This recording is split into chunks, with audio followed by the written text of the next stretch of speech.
Muy buenas tardes. Estamos en comunicación con Daniel Ramos, presidente del Consejo Argentino para la Inclusión de las Personas con Discapacidad, CAIDIS.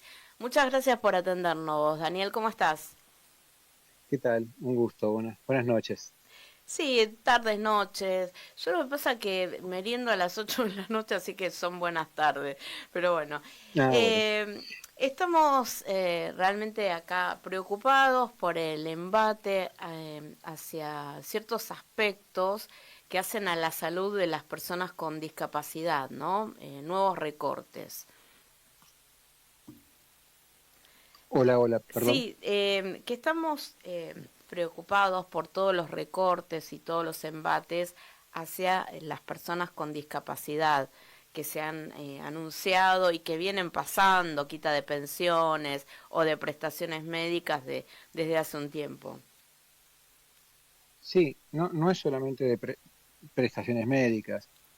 En realidad, fundamentalmente aparece un recorte en lo que son todo el financiamiento del sistema de prestaciones educativas, también de rehabilitación, pero también asistenciales, hogares. Muchas personas con discapacidad están alojadas en hogares que tienen residencia en hogares que no están pudiendo garantizar la cobertura.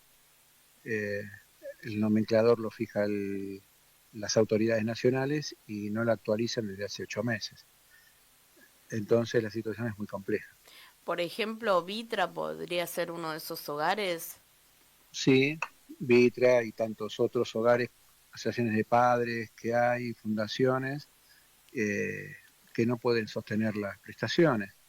Eh, el nomenclador ha tenido, en todo lo que va del año no ha habido ajuste y la verdad que los trabajadores que están vinculados a la actividad no, no pueden llegar a cubrirse los costos. Entonces es un tema muy complejo. Eso por un lado, pero también está el tema de las pensiones. Entonces eh, se hace muy difícil para las personas con discapacidad y para las familias en este momento llevar adelante una vida mínimamente digna, ¿no? Claro, porque tengo entendido que ya desde la época de Macri quitaron muchísimas pensiones y ahora volvieron a hacer lo mismo y tienen planificado todavía quitar más. Sí, lo que está pasando con respecto a las pensiones, por la información que tenemos, que hay 500.000 trámites de pedidos de pensiones eh, que están detenidos, digamos, entonces no se están otorgando. Para que se entienda, las pensiones no contributivas se solicitan fundamentalmente para aquellas personas que no van a tener cobertura a través de un trabajo competitivo, digamos, no tienen la posibilidad de un trabajo competitivo. O sea, y, y son personas que están en situación de pobreza, no es que cualquiera pide una pensión y se le otorga, digamos. No es así, no es accesible para ese tipo de cuestiones. Y aparte que la pensión, que recordamos que es un 70% de la jubilación mínima, es un ingreso elemental que permite de alguna manera, eh, digamos, nivelar las dificultades que una persona con discapacidad tiene cotidianamente. Y a su vez, el que tiene una pensión, si no la tiene, se le cae el programa Incluir Salud, que es de prestaciones médicas. Entonces, no hay cobertura, salvo en el hospital público, pero no hay cobertura prestacional. No es una obra social, es un programa de atención. Entonces, por ejemplo, traslados para rehabilitación no se cubren, rehabilitación no se cubre, y está atado a la pensión. Entonces, la situación es que nos preocupa mucho porque se inició un proceso de auditoría, se enviaron 300.000 telegramas a personas con discapacidad. A nosotros nos parece que no hay ningún problema que se audite porque corresponde que las personas con discapacidad, digamos, no se las sospeche. Entonces creo que nadie, ninguna persona con discapacidad que tiene una pensión va a tener inconveniente de mostrar que es legítima su asignación. Pero se han enviado citaciones a lugares distantes del domicilio de la persona con discapacidad. Los centros evaluatorios que no contemplan accesibilidad para personas con discapacidad. personas que ya han presentado, o sea, personas que a lo mejor tienen una pensión y tienen cobertura del programa Incluir Salud, y el programa Incluir Salud tiene la información de la discapacidad que tiene esta persona, sin embargo tiene que ir a ratificar esa discapacidad, a pesar de que esa información ya la tienen. Entonces nos preocupa porque se pone en una situación de sospecha a las personas con discapacidad.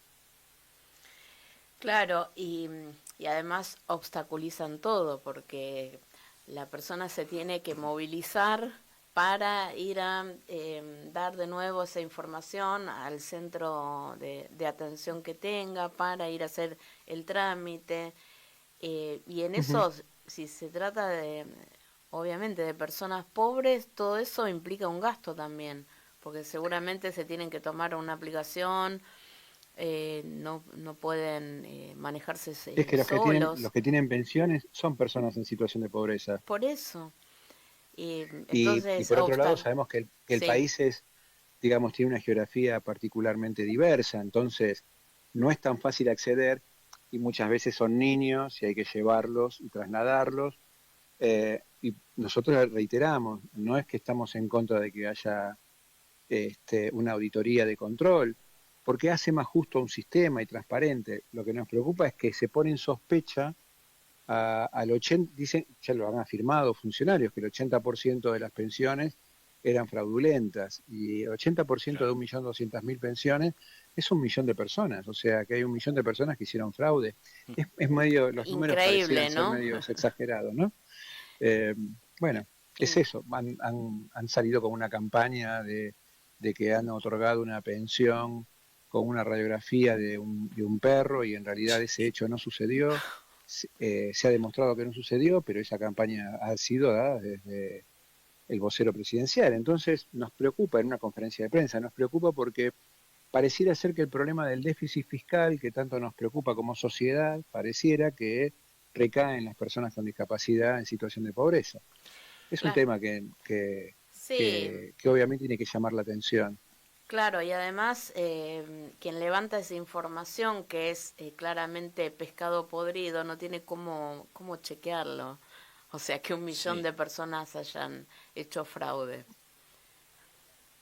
Lo anuncian y después ya queda. Eso Claro, queda lo y instalan de muchos alguna medios manera. lo Miente, replican, eso es lo miente que grave, algo ¿no? quedará. Exactamente. Daniel, buenas tardes, Sebastián Rico te saluda. Y ¿Qué de tal? parte del gobierno no obtuvieron ninguna respuesta. ¿Esto es así? No, Tanto del director de Andís, Diego Españuelo, y del Ministerio de Salud, ¿no? El ministro de Salud, mejor dicho, Mario Lugones, no respondieron ningún pedido de ustedes a un diálogo, a una reunión. no lo hay, y no lo hay no solamente con nosotros, sino con muchas organizaciones. Por eso Ujú, también los reclamos son de muchísimas organizaciones, colectivo de diferentes discapacidades, inclusive, claro. de la Federación de Ciegos, Directamente no le Padres de Niños con responden, Autismo. O sea, Ni siquiera una no hay reunión. una respuesta. claro, claro. Es ningunear directamente a las organizaciones. Y desde, por ejemplo, las comisiones en Cámara de Diputados, de senadores, alguien que, digamos, que tome este reclamo. El tema en el ámbito legislativo ha tenido aceptación. Hay una comisión de discapacidad. Esa comisión de discapacidad ha tomado los temas, nos ha invitado a exponer a todas las organizaciones, no solamente a CAIDIS o al Foro Permanente. CAIDIS está dentro del Foro Permanente de Promoción de los Derechos de las Personas con Discapacidad, que agrupa a otras organizaciones, y a su vez a otras organizaciones, digamos. Ha habido permanentes encuentros con los diputados han tenido aceptación, el bloque ha propuesto, o sea, se ha avanzado en un proyecto de declarar una emergencia en discapacidad donde cubra justamente estos temas de pensiones y de ajustes prestacionales, ajustes Claro, arancelarios prestacionales que hagan sostenible dar cobertura, porque estamos hablando de prestaciones que el Estado nacional y provincial no brinda, por otro lado, ¿no? claro. Por eso se habla de prestaciones básicas. Y, eh, y bueno, esto ha avanzado, inclusive se ha aprobado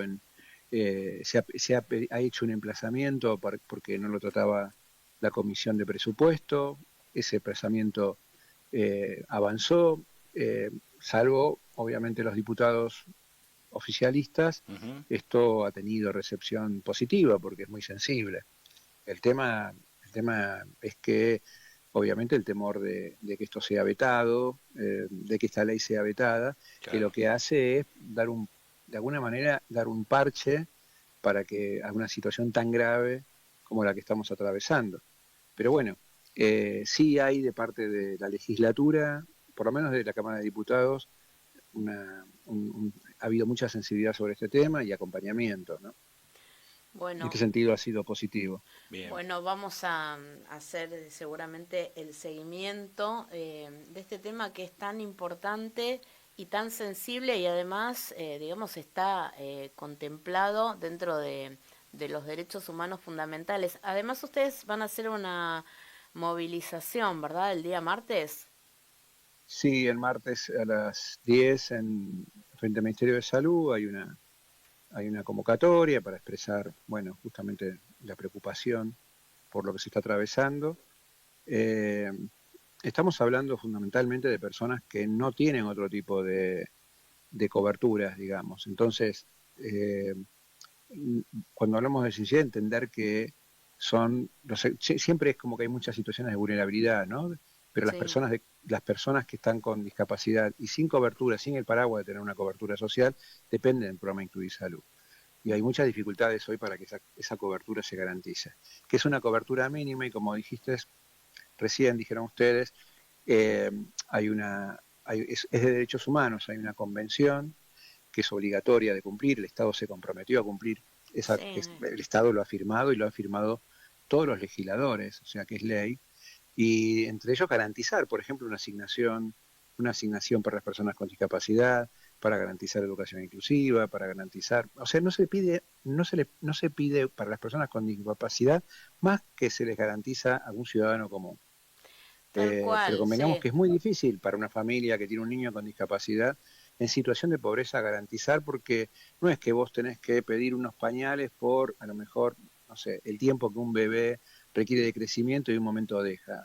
Muchas veces los pañales son de por vida para una persona, para un niño con discapacidad, pasa a ser un adolescente con discapacidad y a lo mejor se producen situaciones muy, muy, muy prolongadas, entonces los costos son mayores. La necesidad de medicación también es mayor, no es que a veces necesitas un antibiótico, sino que necesitas a lo mejor un anticonvulsivante y eso es de por vida. Entonces estas situaciones tienen que ser atendidas y entendidas de por qué se pide, no es un privilegio que se está solicitando. No, para nada. Aparte, bueno, como decías, nuestro país está adscripto a muchas convenciones acerca de los derechos humanos, del niño, niña, adolescente, los derechos humanos de 1948, o sea, hay como 10 tratados internacionales a los que estamos adscritos. Así que, Daniel Ramos, te agradecemos muchísimo la comunicación y la claridad y vamos a hacer seguimiento seguramente de este tema. Bueno, muchas gracias, muy amables y gracias por este espacio. Gracias. Muy buenas tardes, hasta luego. Bueno, ahora continuamos con ritmo y blues con armónica de Box Day.